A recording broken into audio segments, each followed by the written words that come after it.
MH market में खुशामदीद। आज की वीडियो में रिव्यू करने जा रहे हैं ये डक टॉकिंग टॉय का। तो सबसे पहले इसको बॉक्स ओपन कर लेते हैं।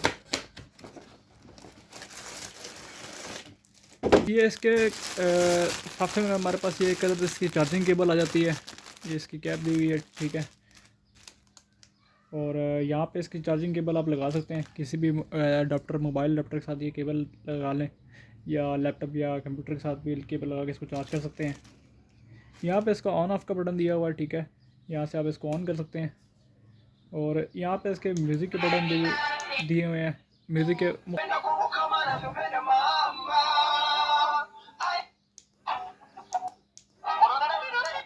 मतलब मुख्तलिफ इसमें उन्होंने सॉन्ग इसके डाले हुए हैं म्यूज़िक के।